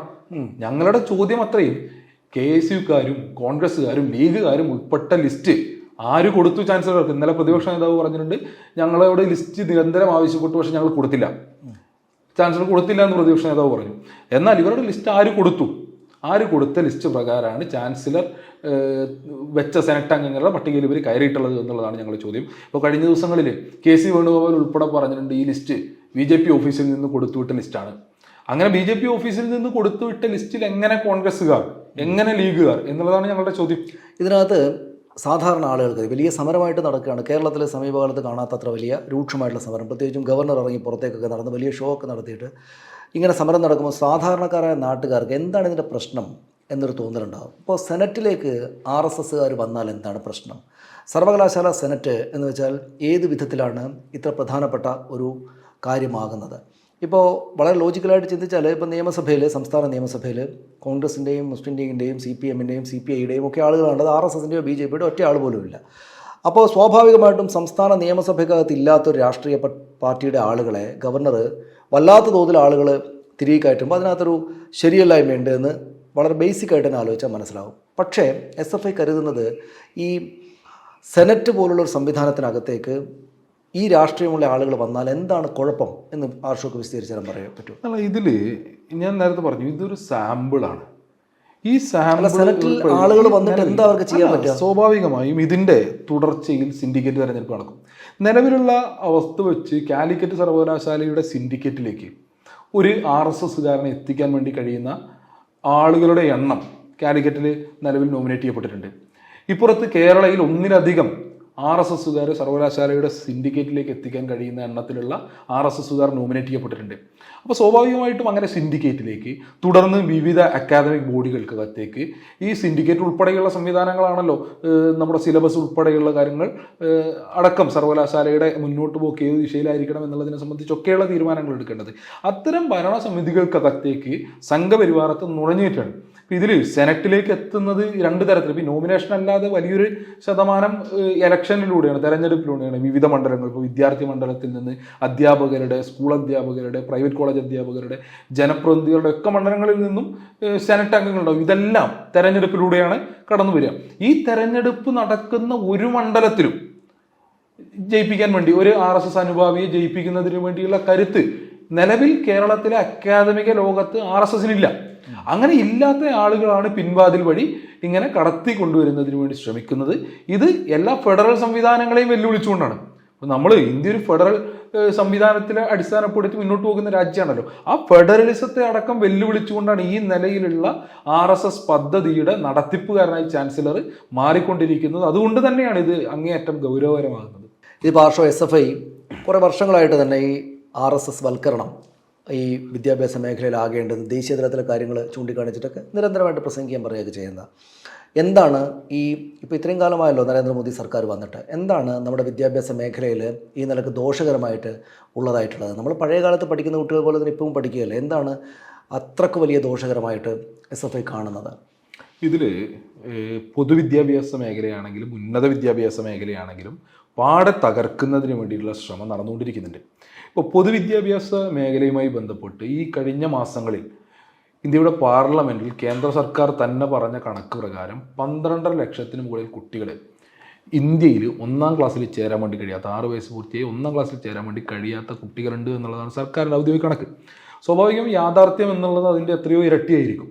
ഇന്ത്യ സ്വതന്ത്രമാക്കപ്പെട്ട് ഇന്ത്യയുടെ ഭരണഘടന ഈ രാജ്യത്തെ മുഴുവൻ ആളുകൾക്കും സൗജന്യവും സാർവത്രികവുമായ പ്രാഥമിക വിദ്യാഭ്യാസം ഉറപ്പുകൊടുത്തിട്ടുള്ള രാജ്യത്തിനകത്ത് സ്വാതന്ത്ര്യത്തിൻ്റെ 7.5 പതിറ്റാണ്ട് കഴിഞ്ഞു. ഈ ഘട്ടത്തിലും ദശലക്ഷക്കണക്കിന് വരുന്ന കുട്ടികൾ 1-ാം ക്ലാസ്സിൽ ചേരാൻ വേണ്ടി കഴിയാത്ത, സ്കൂൾ വിദ്യാഭ്യാസം സാധ്യമാകാതെ വിദ്യാഭ്യാസ സംവിധാനത്തിൻ്റെ പുറത്ത് നിൽക്കുകയാണ്. അപ്പോൾ ഏറ്റവും ഇൻക്ലൂസീവായി മുന്നോട്ട് പോകേണ്ടുന്ന ഇന്ത്യയിലെ ഏറ്റവും പ്രധാനപ്പെട്ട മേഖലയാണ് വിദ്യാഭ്യാസ മേഖല. എന്നാൽ അവിടെ നിന്ന് ഇങ്ങനെ പുറന്തള്ളിക്കൊണ്ടേയിരിക്കുകയാണ്. വലിയൊരു ശതമാനം വിദ്യാർത്ഥികളെ പുറത്തു നിർത്തുന്നു. ഇതേ ഘട്ടത്തിലാണ് പുതിയ ദേശീയ വിദ്യാഭ്യാസ നയം അവതരിപ്പിക്കപ്പെട്ടുള്ളത്.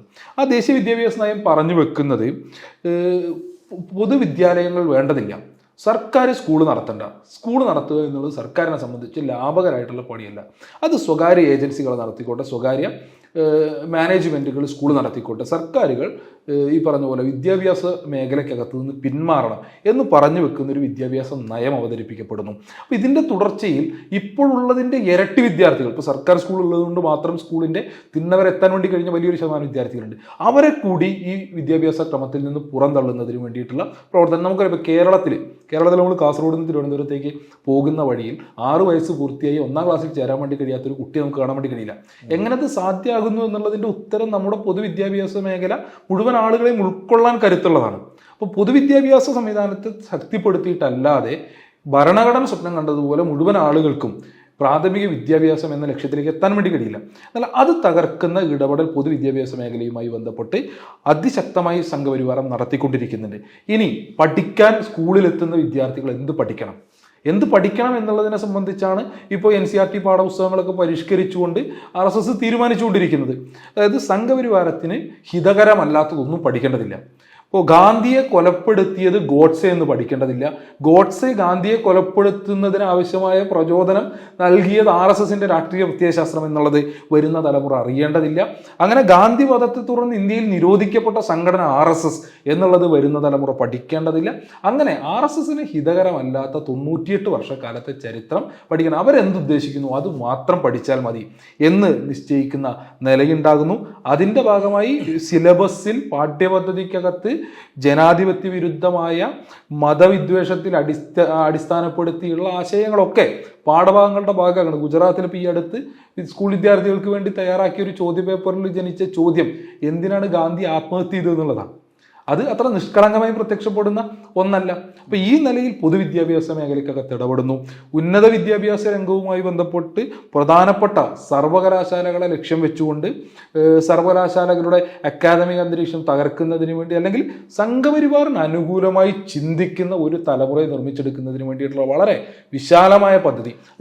ഇതിനകത്ത് SFIക്ക് എന്താ ചെയ്യാൻ പറ്റുക? അതായത് ഒന്ന്, ഇതൊരു വലിയ പാർട്ടിയും ഇപ്പോൾ എത്ര വർഷമായിട്ട് ഭരിക്കുന്നു, അവർക്കെതിരായിട്ടുള്ള രാഷ്ട്രീയമായിട്ടുള്ള മുന്നേറ്റങ്ങളൊന്നും വിജയിക്കാത്ത സാഹചര്യമുണ്ടെന്ന് നമുക്കറിയാം. SFI എന്ന് വെച്ചാൽ വളരെ ചെറിയ, വളരെ മൈന്യൂട്ടായിട്ടുള്ള ഒരു വിദ്യാർത്ഥി സംഘടനയാണ്. പ്രത്യേകിച്ചും SFIയെ ബാക്ക് ചെയ്യുന്ന ഒരു സമൂഹവും സർക്കാരും ഈ കേരളത്തിൽ മാത്രമേ ഉള്ളൂ. അപ്പോൾ നിങ്ങളിങ്ങനെ വെറുതെ ഇതൊക്കെ പറഞ്ഞുകൊണ്ടിരുന്നതുകൊണ്ട് പ്രത്യേകിച്ച് എന്തുകൊണ്ടാണ് ഉണ്ടാവുക? ഇവരെ എങ്ങനെ എതിർക്കാൻ പറ്റുക? അല്ല, ഞങ്ങളെ സംബന്ധിച്ച് വിദ്യാർത്ഥികളെ സംഘടിപ്പിച്ച് അവർക്കിടയിൽ ഈ രാഷ്ട്രീയം നിരന്തരം ചർച്ച ചെയ്യുക, സംവദിക്കുക എന്നുള്ളതാണ്. ഞങ്ങൾ ഇപ്പോൾ കേരളത്തിന് പുറത്ത് വിവിധ സംസ്ഥാനങ്ങൾക്കകത്ത് അതിശക്തമായിട്ടുള്ള പ്രക്ഷോഭങ്ങൾ ഇതുമായി ബന്ധപ്പെട്ട് ഉയർത്തിക്കൊണ്ടുവരുന്നതിന് വേണ്ടി SFIക്ക് കഴിഞ്ഞിട്ടുണ്ട്. ഇപ്പോൾ ഞങ്ങൾ ഈ വരാനിരിക്കുന്ന ജനുവരി മാസം 12-ാം തീയതി രാജ്യത്തെ പാർലമെൻറ്റിലേക്ക് വലിയ ഒരു വിദ്യാർത്ഥി മാർച്ച്, പാർലമെന്റ് മാർച്ച് സംഘടിപ്പിക്കപ്പെടാൻ വേണ്ടി പോവുകയാണ്. ആ പാർലമെന്റ് മാർച്ചിനകത്ത് ഇന്ത്യയിലെ പ്രതിപക്ഷ നിരയിലുള്ള വിദ്യാർത്ഥി സംഘടനകൾ മുഴുവനുണ്ട്. സംയുക്ത വിദ്യാർത്ഥി സംഘടനകളുണ്ട്, NSY ഉൾപ്പെടെയുള്ള വിദ്യാർത്ഥി സംഘടനകളുണ്ട്. ഈ വിദ്യാർത്ഥി സംഘടനകളെ മുഴുവൻ കോർഡിനേറ്റ് ചെയ്തതും ഇത്തരത്തിലുള്ള ഒരു കോർഡിനേഷൻ കമ്മിറ്റി രൂപീകരിച്ച് ഇങ്ങനെ ഒരു മാർച്ചിലേക്ക് അടക്കം, ഒരു പാർലമെന്റ് മാർച്ചിലേക്ക് അടക്കം എത്തിക്കുന്നതിന് വേണ്ടിയിട്ടുള്ള വലിയ എഫേർട്ട് SFI എടുത്തുകൊണ്ടിരിക്കുന്നുണ്ട്. അങ്ങനെ SFI ലീഡ് ചെയ്യുന്ന സമരം NSI കൂടെ SFI ഉൾപ്പെടെ SFI ആണ് ഈ ഒരു ഇനീഷ്യേറ്റീവ് എടുത്ത് മറ്റു വിദ്യാർത്ഥി സംഘടനകളെ കോർഡിനേറ്റ് ചെയ്യുന്നതിന് വേണ്ടിയിട്ടുള്ള നേതൃത്വം കൊടുത്തത്.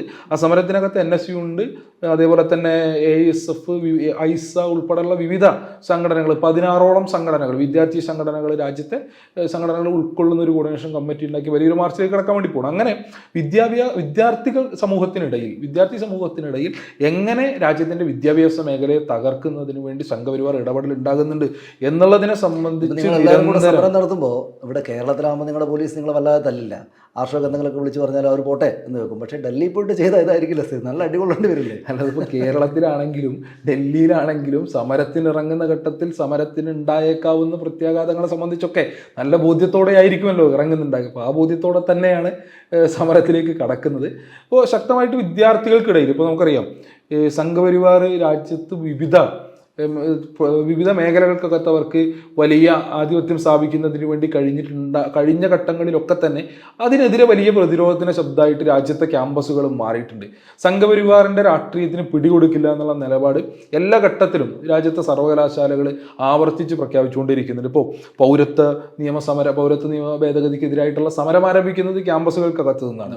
ഇപ്പോൾ 2014 നരേന്ദ്രമോദി സർക്കാർ അധികാരത്തിൽ വന്നതിന് ശേഷം ഇങ്ങോട്ട് നരേന്ദ്രമോദി സർക്കാരിനെ തന്നെ എന്താ പറയുക, അവർക്ക് പ്രയാസമുണ്ടാക്കുന്ന നിലയിലേക്ക് ഉയർന്നു വന്ന സമരങ്ങളൊക്കെ ക്യാമ്പസുകളിൽ നിന്നായിരുന്നു. രോഹിത് വെമുലയുടെ ഇൻസ്റ്റിറ്റ്യൂഷൻ മർഡറിന് ശേഷം ഹൈദരാബാദ് സെൻട്രൽ യൂണിവേഴ്സിറ്റിയിൽ ആരംഭിച്ച സമരം, അതുപോലെ തന്നെ JNU ഉൾപ്പെടെയുള്ള ക്യാമ്പസുകൾക്ക് ഇത്തരം സംഭവങ്ങൾക്കെതിരായിട്ട് നിങ്ങളൊരു വലിയ വിശാലമായിട്ടുള്ള പ്രതിപക്ഷ ഐക്യം എന്ന് വെച്ചാൽ നിങ്ങൾ RSSനെയും സംഘപരിവാറിൻ്റെയും ഈ കേന്ദ്ര സർക്കാരിൻ്റെയും രാഷ്ട്രീയ നയങ്ങളെ എതിർക്കുന്ന രാഷ്ട്രീയ കക്ഷികളെല്ലാം ചേർന്ന്, വിദ്യാർത്ഥി സംഘടനകളെല്ലാം ചേർന്ന് സമരം നടത്താൻ പോകുന്നു എന്നാണല്ലോ ഇപ്പോൾ പറഞ്ഞത്. പക്ഷേ കേരളത്തിൽ നിങ്ങൾ മറ്റാരെയും പ്രവർത്തിക്കാൻ അനുവദിക്കുന്നില്ല.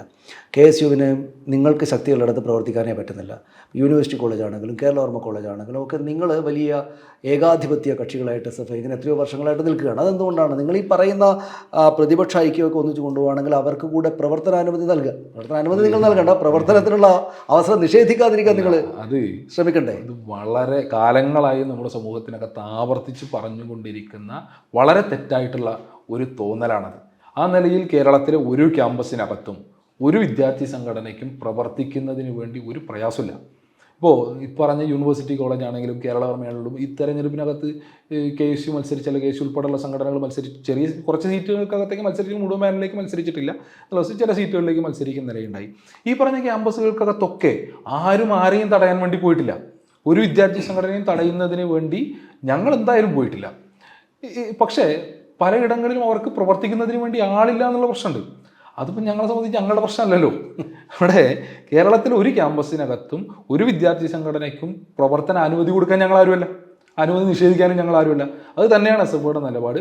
പക്ഷേ വലതുപക്ഷ മാധ്യമങ്ങൾ ഉൾപ്പെടെ അങ്ങനെ ഒരു വർത്തമാനം പല കാലങ്ങളിലായിട്ട് ഇങ്ങനെ ആവർത്തിച്ച് അതൊരു വസ്തുതയാണ് എന്നുള്ള തോന്നൽ ഉണ്ടാക്കിയിട്ടുണ്ട് എന്നുള്ളത് ശരിയാണ്. ഇവിടെ ഈ കേരളവർമ്മയിലെ കാര്യം പറഞ്ഞപ്പോൾ ഇത്തവണ തെരഞ്ഞെടുപ്പ് കുറച്ച് വിഷയവും വിവാദവും ഒക്കെ ആയിട്ട് വന്നപ്പോൾ നിങ്ങൾ തന്നെ ജയിച്ചു, SFI തന്നെ ജയിച്ചു. പക്ഷേ അവിടെ ഉണ്ടായൊരു പ്രശ്നം, കേരളവർമ്മ പോലെ പ്രധാനപ്പെട്ട SFIയുടെ ക്യാമ്പസിൽ ഒരു 850 വോട്ട് അവർക്കും ഏതാണ്ട് അത്ര തന്നെ വോട്ട് 10-13 വോട്ടിന് വ്യത്യാസമല്ലേ, അത്രയും വോട്ട് SFIക്കും കിട്ടി. എന്ന് വെച്ചാൽ KSUവിന് നിങ്ങൾക്ക് കിട്ടുന്ന അത്ര വോട്ട് തന്നെ കേരളവർമ്മയിൽ കിട്ടുന്നു എന്ന സാഹചര്യം വന്നു. SFIയെ കുട്ടികൾ വെറുക്കുന്നുണ്ട്. ഇവർക്ക് ബദലായിട്ടുള്ള ഒരു ശക്തി ഇപ്പുറത്ത് വന്നാൽ അവർക്കൊപ്പം നിൽക്കാൻ കുട്ടികളുണ്ട് എന്നതിൻ്റെ അർത്ഥമല്ലേ അത് നമ്മൾ മനസ്സിലാക്കുന്നത്. നിങ്ങൾ SFI അങ്ങനെ കാണുന്നുണ്ട് അതിനെ? കേരളവർമ്മയിൽ മുഴുവൻ സീറ്റിലും SFI വിജയിക്കുന്ന നിലയുണ്ടായി. ചെയർപേഴ്സൺ ഒഴികെയുള്ള മറ്റെല്ലാ സീറ്റിലും SFIക്ക് 1000 വോട്ടിൻ്റെ ഭൂരിപക്ഷത്തിലാണ് വിജയിക്കുന്ന നിലയുണ്ടായത്. ചെയർപേഴ്സൺ സീറ്റുമായി ബന്ധപ്പെട്ട് ഞങ്ങൾക്ക് ഏറ്റവും കുറവ് ഭൂരിപക്ഷം ഉണ്ടായിരുന്നു എന്നുള്ളത് വസ്തുതയാണ്. ഈ പറഞ്ഞ പോലെ KSUവിൻ്റെ സ്ഥാനാർത്ഥി KSUവിൻ്റെ മറ്റു സ്ഥാനാർത്ഥികളെക്കാൾ കൂടുതൽ മികച്ച സ്ഥാനാർത്ഥിയായിരുന്നു. ഈ പറഞ്ഞ ക്യാമ്പസിനകത്ത് സ്വീകാര്യനായിട്ടുള്ള സ്ഥാനാർത്ഥിയായിരുന്നു. ഞങ്ങൾ വ്യക്തിപരമായി അയാൾക്കെതിരെയല്ല, KSU മുന്നോട്ട് വെച്ചുകൊണ്ടിരിക്കുന്ന രാഷ്ട്രീയത്തിനെതിരെയാണ് ഞങ്ങൾ ക്യാമ്പസിൽ തെരഞ്ഞെടുപ്പിനെ ഉയർത്തിക്കൊണ്ടാണ് ഞങ്ങൾ ക്യാമ്പസിൽ തെരഞ്ഞെടുപ്പിനെ അഭിമുഖീകരിച്ചത്. അതുകൊണ്ട് വളരെ നിസ്സാര വോട്ടിനകത്ത് മാത്രമാണ് ഞങ്ങൾക്ക് ആ സീറ്റ് ചെയർപേഴ്സൺ പോസ്റ്റിലേക്ക് ജയിക്കാൻ കഴിഞ്ഞിട്ടുള്ളത്. അപ്പോൾ ഇതിനകത്ത് മറ്റ് സീറ്റുകൾക്കകത്തൊക്കെ 1000 വോട്ട് ഭൂരിപക്ഷം വിദ്യാർത്ഥികൾ നൽകുമ്പോൾ SFI വിദ്യാർത്ഥികൾ വെറുക്കുന്നു എന്നുള്ളൊരു നരേറ്റീവ് ഇവിടെ നിന്നുണ്ടായിരുന്നതാണ്. ഇപ്പോൾ ചില ക്യാമ്പസുകൾക്കകത്ത് ഞങ്ങൾക്ക് വിരലിലുണ്ടാകുന്ന ക്യാമ്പസുകൾക്കകത്ത് ഞങ്ങൾക്ക് ചെറിയ പിന്നോട്ടടികൾ, ഞങ്ങൾക്ക് കുറച്ചധികം സീറ്റുകളൊക്കെ നഷ്ടപ്പെടുന്ന നിലയൊക്കെ ഉണ്ടായിട്ടുണ്ട്. അത് അത്തരം ഇടങ്ങൾക്കകത്തുള്ള ഞങ്ങളുടെ സംഘടനാപരമായിട്ടുള്ള പോരായ്മകളുടെ ഭാഗമായിട്ടാണ്. ആ പോരായ്മ തിരുത്തിയോടെ കൂടുതൽ കരുത്തോടെ മുന്നോട്ട് വരുന്നതിന് വേണ്ടിയിട്ടുള്ള സംഘടനാ വർക്ക് ഞങ്ങൾ ഇട്ടുപോകുന്നുണ്ട് എന്നുള്ളതിനകത്ത് തർക്കമല്ല. വിദ്യാർത്ഥികൾ SFIയെ വെറുക്കാനാണെങ്കിൽ എന്ത് കാരണത്തിൻ്റെ പുറത്ത് വിദ്യാർത്ഥികൾ വെറുക്കണം? ഇപ്പോൾ കേരളത്തിലെ മുഴുവൻ സർവകലാശാലകളിലും ഞങ്ങളുടെ നേതൃത്വമായി SFI മതി എന്ന് ആവർത്തിച്ച് തീരുമാനം എടുത്തുകൊണ്ടിരിക്കുന്ന വിദ്യാർത്ഥി സമൂഹമാണ്. അവരെ സംബന്ധിച്ച് അവരുടെ എന്താവശ്യത്തിനും ക്യാമ്പസിൽ അവരുടെ നാവായും ശബ്ദമായും ഉണ്ടാകുന്ന ഏക വിദ്യാർത്ഥി സംഘടന SFI ആണ്. ഇപ്പോൾ വലതുപക്ഷ മാധ്യമങ്ങൾ ഉൾപ്പെടെ വലിയൊരു പ്രതീതി സൃഷ്ടിക്കുന്നുണ്ട്. SFI എന്തോ ഭീകരന്മാരാണ്, SFI മൊത്തം പ്രശ്നമാണ് എന്നുള്ള ഒരു നറേറ്റീവ് ഉണ്ടാക്കാൻ വേണ്ടി വലിയ ശ്രമം നടത്തിക്കൊണ്ടിരിക്കുമ്പോൾ SFIയെ വല്ലാത്ത തോതിൽ ഉപദ്രവിക്കുന്നുണ്ടോ? അത് ഈ ഘട്ടത്തിലൊന്നല്ലല്ലോ, എല്ലാ ഘട്ടത്തിലും കഴിഞ്ഞ കുറേ കാലങ്ങളായിട്ട് ഉള്ള ഒന്നാണ്. അപ്പോൾ ഞങ്ങൾക്ക് അതിനകത്ത് ആക്ഷേപമില്ല, അവരവരുടെ പണി തുറന്നുകൊണ്ടേ ഇരിക്കട്ടെ എന്നുള്ളതാണ്. അപ്പോൾ അങ്ങനെ ഒരു പ്രതീതി ഉണ്ടാക്കുമ്പോഴും വിദ്യാർത്ഥികൾ SFIയെ തന്നെ തിരഞ്ഞെടുത്തുകൊണ്ടിരിക്കുന്നു. അതിൻ്റെ കാര്യം എന്താ വെച്ചാൽ ഇവർ എല്ലാ ദിവസവും കണ്ടുകൊണ്ടിരിക്കുന്ന SFIയെ നേരിട്ട് അറിയുന്ന SFIയെ തൊട്ടനുഭവിക്കുന്ന ആളുകളാണ് ക്യാമ്പസിലെ വിദ്യാർത്ഥികൾ. അവർക്കറിയാം എന്താണ് SFI എന്നുള്ളതിനെ സംബന്ധിച്ച്. ഇത് ഈ മാധ്യമങ്ങൾ ആർഷോയെ വ്യക്തിപരമായിട്ട് വല്ലാതെ ഉപദ്രവിക്കുന്നതായി തോന്നിയിട്ടുണ്ടോ? ആർഷോയെ വ്യക്തിപരമായിട്ട് മാധ്യമങ്ങൾ ഉപദ്രവിക്കേണ്ടുന്ന കാര്യമൊന്നും തൽക്കാലം ഇല്ലല്ലോ. ഇത് അത്രയും SFIയെ ടാർഗറ്റ് ചെയ്തുകൊണ്ടിരിക്കുന്ന SFI എന്ന് പറയുന്ന സംഘടന പ്രതിസന്ധിയിലായ, ഈ സംഘടന തകർന്നു കഴിഞ്ഞാൽ മാത്രമേ വലതുപക്ഷ രാഷ്ട്രീയത്തിന് കേരളത്തിൽ വളമൊഴുക്കാൻ വേണ്ടി കഴിയൂ എന്നുള്ളതിനെ സംബന്ധിച്ച് നല്ല ബോധ്യമുള്ള ആളുകളാണ് കേരളത്തിലെ. ആർഷോ മുൻകാല SFI നേതാക്കളെയൊക്കെ കുറച്ചുകൂടെ വയലൻ്റ് ആയിട്ടുള്ള ഒരാളാണ്, പിന്നെ സമരത്തിലൊക്കെ വളരെ മോശമായിട്ട് ഇടപെടുന്നു എന്നൊരു വിമർശമൊക്കെ ഉണ്ടെങ്കിൽ അതെങ്ങനെയായിരിക്കും? അങ്ങനെ ഒരു ആ നിലയിൽ വയലൻ്റ് ആയിട്ടുള്ള ഒരാളും അല്ല. ഈ പറഞ്ഞ പോലെ മോശമായിട്ടുള്ള പദപ്രയോഗങ്ങളോ അല്ലെങ്കിൽ മോശമായിട്ടുള്ള മുദ്രാവാക്യങ്ങളോ ഒന്നും എൻ്റെ ഭാഗത്ത് ഇതുവരെ ഉണ്ടായിട്ടില്ല, ഇനിയോട്ട് ഉണ്ടാകുകയില്ല. ആർഷവും AISFൻ്റെ ഒരു നേതാവിനെതിരെ, ഒരു വനിതാ നേതാവിനെതിരെ വളരെ മോശമായിട്ട് സംസാരിച്ചു എന്ന് എല്ലായിടത്തും പറയുന്ന ആൾക്കാരുണ്ട്. എല്ലായിടത്തും പറയുന്ന ആൾക്കാരുണ്ട്. ഈ പറഞ്ഞ അവിടെ ഒരു സംഘർഷം ഉണ്ടായിട്ടുണ്ട്, സെനറ്റ് തെരഞ്ഞെടുപ്പുമായി ബന്ധപ്പെട്ടൊരു സംഘർഷം ഉണ്ടായിട്ടുണ്ട് എന്നുള്ളത് വസ്തുതയാണ്. എന്നാൽ ആ സംഘർഷം നടക്കുന്നതിൻ്റെ പരിസരത്തില്ലാതിരുന്ന ഒരാളാണ് ഞാൻ. അത് വിഷയം കഴിഞ്ഞ് എത്രയോ മണിക്കൂറുകൾക്ക് ശേഷമാണ് ഞാൻ ആ വിഷയം ഉണ്ടായത് അറിഞ്ഞത് പോലും. ഞാൻ സെനറ്റ് തെരഞ്ഞെടുപ്പുമായി ബന്ധപ്പെട്ട അന്ന് സ്ഥാനാർത്ഥിയായിരുന്നു. ഞാൻ വോട്ടെണ്ണിക്കൊണ്ടിരിക്കുന്ന ഘട്ടത്തിൽ, കൗണ്ടിംഗ് സ്റ്റേഷനകത്ത് ഇരിക്കുന്ന ഘട്ടത്തിലാണ് ഈ പറഞ്ഞ വിഷയം ഉണ്ടാകുന്നത്. അതിൻ്റെ തുടർച്ചയിൽ ആ കേസിൻ്റെ ആ പറഞ്ഞ പോലീസ് അന്വേഷണം ഉൾപ്പെടെ കഴിഞ്ഞ് അതിനകത്ത് ഈ നിലയിലൊരു സംഭവം ഉണ്ടായിട്ടില്ല. ആ കുട്ടി തന്നെ AISFന്റെ നേതാവ് തന്നെ വന്ന് പറഞ്ഞു ഞാൻ മനസ്സിലാക്കുന്നത്, അങ്ങനെയല്ലേ? അതെ, അത് സ്വാഭാവികമായിട്ടും അവിടെ ആ ക്യാമ്പസിനകത്ത് ആ തെരഞ്ഞെടുപ്പുമായി ബന്ധപ്പെട്ട് SFI AISF സംഘർഷം രൂപപ്പെട്ടു വരുന്നത്. ആർഷോ തന്നെ എന്തോ എനിക്കിവിടെ ആവർത്തിക്കാൻ പറ്റാത്ത തരത്തിലൊരു പദപ്രയോഗം നടത്തിയെന്നാണ്. അല്ല, ഞാൻ അങ്ങനെ ഒരു പദപ്രയോഗം ഞാൻ നടത്തില്ല. ഞാനെന്നല്ല ഒരു എസ് എഫ് ഐക്കാരനും ആ നിലയിലുള്ള പദപ്രയോഗങ്ങൾ നടത്തില്ല എന്നുള്ളതാണ് ഒന്നാമത്തെ കാര്യം. രണ്ട്, ഞാൻ അവിടെ ഉണ്ടായിരുന്നില്ല അന്ന്. അതിനകത്ത് പ്രതി ചേർക്കപ്പെട്ടിട്ടുള്ള ആളുകൾ എന്നുള്ളത് എസ് എഫ് ഐയുടെ കോട്ടയം, അതേപോലെ തന്നെ ഇടുക്കി, എറണാകുളം, MG സർവകലാശാലയുമായി ബന്ധപ്പെട്ട് നിൽക്കുന്ന ജില്ലകളിലെ ജില്ലാ ഭാരവാഹികൾ അതിനകത്ത് പ്രതി ചേർക്കപ്പെടുന്ന നിലയാണ് ഉണ്ടായിട്ടുള്ളത്. അപ്പോൾ അന്ന് ഞാൻ എസ് എഫ് ഐയുടെ എറണാകുളം ജില്ലാ പ്രസിഡന്റ് ആയിരുന്നു. ആ ഘട്ടത്തിലാണ് മറ്റ് ആളുകളുടെ ഒപ്പം അന്നത്തെ മുഴുവൻ ലീഡർഷിപ്പിനെതിരെയും പരാതി ഉന്നയിക്കുന്ന നിലയുണ്ടായിരുന്നു. അതും കഴിഞ്ഞ് പിന്നീട് ഈ പറഞ്ഞ പോലെ എസ് എഫ് ഐയുടെ സംസ്ഥാന ഭാരവാഹി ആകുന്ന ഘട്ടം എത്തിയപ്പോഴേക്കും വീണ്ടും അത് ഇപ്പോൾ അതിനുണ്ടായിരുന്ന മറ്റാളുകളെ ഒക്കെ ആര് എന്നുള്ളതിനെ സംബന്ധിച്ച് ആർക്കും ധാരണയുണ്ടാവില്ല. ആ പേരുകളൊന്നും പിന്നീട് പറഞ്ഞ് കേട്ടിട്ടുണ്ടാവില്ല. അതിന് ശേഷം സംസ്ഥാന സെക്രട്ടറി ചുമതലയിലേക്ക് എത്തുന്ന ഘട്ടം എത്തിയപ്പോഴേക്കും വീണ്ടും അതിങ്ങനെ ആവർത്തിച്ച് ഉയർത്തിക്കൊണ്ടുവരുന്നതിന് വേണ്ടിയിട്ടൊക്കെയുള്ള ശ്രമങ്ങൾ ഉണ്ടായിക്കൊണ്ടിരിക്കുന്നുണ്ട്. അതൊക്കെ ആ വഴിക്ക് നടക്കട്ടെ എന്നുള്ളതാണ്. അങ്ങനെ ഒരു കേസ് ഇപ്പോൾ നിലവിലില്ല. ആ കേസും അന്വേഷണം പൂർത്തീകരിച്ച് കോടതി അതിനകത്ത് അങ്ങനെ ഒരു സംഭവം ഉണ്ടായിട്ടില്ല എന്നുള്ളത്. ഇതിപ്പോൾ ഈ സംസ്ഥാന സർക്കാർ, സംസ്ഥാനത്തെ CPM-ന്റെ ഏറ്റവും പ്രധാനപ്പെട്ട നേതാവ് പിണറായി വിജയൻ അടക്കമുള്ള ആളുകൾ അവരുടെ യാത്രയിലാണ്, സർക്കാരിൻ്റെ യാത്രയല്ല. CPM അവരുടെ പണി നോക്കിയിട്ട് അവരുടെ കാര്യങ്ങളായിട്ട് മുന്നോട്ട് പോകണം. നിങ്ങൾ പക്ഷേ അതിശക്തമായിട്ടുള്ള സമരത്തിലാണ്. അതും ഏറ്റവും പ്രധാനപ്പെട്ട ഒരു അധികാര പദവി ഇരിക്കുന്ന ആൾക്കെതിരെ. നിങ്ങളെ ഈ MV ഗോവിന്ദൻ മാഷും പിണറായി വിജയനൊക്കെ അങ്ങ് അഴിച്ചു വിട്ടിരിക്കുകയാണോ? അല്ല, SFI സംബന്ധിച്ച് ഞാൻ ചോദിക്കുന്നത് SFIക്ക് മേൽ ഇവരുടെ ഒരു നിയന്ത്രണം ഉണ്ടോ, അല്ലെങ്കിൽ ഇവരുടെ ഒരു മേൽനോട്ടം ഉണ്ടോ, അല്ലെങ്കിൽ നിങ്ങൾ വെറുതെ SFIയുടെ കേരള സംസ്ഥാന കമ്മിറ്റിക്ക് മുകളിൽ SFIയുടെ സെൻട്രൽ എക്സിക്യൂട്ടീവ് കമ്മിറ്റിക്ക് നിയന്ത്രണമുണ്ട്. ഞങ്ങളെ സംബന്ധിച്ച് ഞങ്ങളൊരു സ്വതന്ത്ര വിദ്യാർത്ഥി സംഘടനയാണ്. ഞങ്ങളെ സംബന്ധിച്ച് ഞങ്ങളുടെ യോഗങ്ങൾ ചേർന്ന് ഞങ്ങൾ നടത്തേണ്ടുന്ന സമരങ്ങളുമായി ബന്ധപ്പെട്ടിട്ടുള്ള തീരുമാനങ്ങളെടുത്ത് ആ തീരുമാനം നടപ്പിലാക്കുന്ന നിലയിലേക്കുള്ള സമരപരിപാടികളുമായി ഞങ്ങൾ മുന്നോട്ട് പോയിക്കൊണ്ടിരിക്കുകയാണ്. ഞങ്ങൾ ഈ ഘട്ടത്തിൽ സമരം ചെയ്യേണ്ടുന്ന ഏറ്റവും ഗൗരവപരമായിട്ടുള്ളൊരു വിഷയത്തെ മുൻനിർത്തിക്കൊണ്ടാണ് സമരത്തിലുള്ളത്. ആ സമരം ഒരാളെ സംബന്ധിച്ചും ആ സമരത്തെ എന്താ പറയുക, അങ്ങനെ അഴിച്ചുവിട്ട നിലയിലേക്ക് ആ സമരം പോയിട്ടില്ല. നിങ്ങൾ പോലീസുകാരോട് കക്കൂസ് കഴുകാൻ പറയുമ്പോഴും അല്ലെങ്കിൽ കക്കൂസ് കഴുകിയാൽ പോരെ എന്ന് ചോദിക്കുമ്പോഴും നിങ്ങൾ ഈ പാൻപരാഗ് ഖാൻ എന്നൊക്കെ എഴുതിയിടുമ്പോഴും നിങ്ങളുടെ മുതിർന്ന ആളുകൾ വിളിക്കുകയില്ലേ നിങ്ങളെ? അല്ല, അത്രയ്ക്ക് പറഞ്ഞ രണ്ട് കാര്യത്തിനകത്ത് ഞാൻ നേരത്തെ ക്ലാരിഫിക്കേഷൻ നൽകുന്ന നിലയുണ്ടായിട്ടുണ്ട്. ഞങ്ങളെ സംബന്ധിച്ച് ഞങ്ങൾ ഈ സമരം ഒരു ഘട്ടത്തിലും എന്താ പറയുക മോശമാകുന്ന നിലയിലേക്കോ അല്ലെങ്കിൽ അക്രമാസക്തമാകുന്ന നിലയിലേക്കോ ഒന്നും പോകുന്നതിന് വേണ്ടിയിട്ട് സാഹചര്യം ഒരുക്കിയിട്ടില്ല. ഏറ്റവും ജനാധിപത്യപരമായും ഏറ്റവും മാതൃകാപരമായിട്ടാണ് ഞങ്ങളുടെ സമരത്തെ കൊണ്ടുപോയിക്കൊണ്ടിരിക്കുന്നത്. ഇപ്പോൾ അങ്ങനെ അഴിച്ചുവിട്ട നിലയിൽ ഒരു ഇടപെടൽ നടത്തണം എന്നുള്ളത് ഞങ്ങളുടെ സെൻട്രൽ എക്സിക്യൂട്ടീവ് കമ്മിറ്റിക്ക് ഈ ഘട്ടം വരെ തോന്നിയിട്ടില്ല എന്നുള്ളതാണ്. ഇതിപ്പോൾ ഈ മറ്റേ നിങ്ങൾക്ക് മര്യാദക്ക് ഇംഗ്ലീഷിൽ പോസ്റ്റർ എഴുതാൻ പോലും അറിയില്ല എന്നാണ് ആളുകളെല്ലാം പറയുന്നത്. കുറച്ച് വൃത്തിയിലൊക്കെ പോസ്റ്ററും ബാനറൊക്കെ എഴുതിക്കൂടെ? അല്ല, ഇതാണ് ഇവരെ സംബന്ധിച്ച് ഇവരുടെ വിഷയം ഇതൊക്കെയാണ്. ഈ പറഞ്ഞ ആളുകളെ സംബന്ധിച്ച് അവർ SFIയുടെ ബാനറിൽ എന്തെങ്കിലും അക്ഷരപ്പിശകുണ്ടോ, വ്യാകരണ പിശകുണ്ടോ, അല്ലെങ്കിൽ SFIക്കാർ ഇട്ട ഡ്രസ്സിൻ്റെ നിറം, ഇതൊക്കെയാണ് ഇവരുടെ പ്രശ്നങ്ങൾ. പരിപ്പ് വന്നിട്ടുണ്ടോ, അതിൽ ഉപ്പിട്ടിട്ടുണ്ടോ എന്നുള്ളതൊക്കെയാണ് പ്രശ്നം. പക്ഷെ ഞങ്ങളുടെ വിഷയം ഇതല്ല. ഞങ്ങളുടെ വിഷയം അതീവ ഗൗരവമുള്ള രാഷ്ട്രീയ വിഷയമാണ്. ആ വിഷയത്തിൽ ഞങ്ങൾ സമരവുമായി മുന്നോട്ട് പോകുമ്പോൾ വല്ലാതെ പ്രയാസം അനുഭവിക്കുന്ന ആളുകൾ ഈ വ്യാകരണ പിശകും അക്ഷര തെറ്റൊക്കെ നോക്കി അവരവരുടെ പണി എടുത്തു കൊള്ളട്ടെ എന്നുള്ളതാണ് ഞങ്ങളുടെ സമരവുമായി മുന്നോട്ട് പോകുക. വളരെ നന്ദി.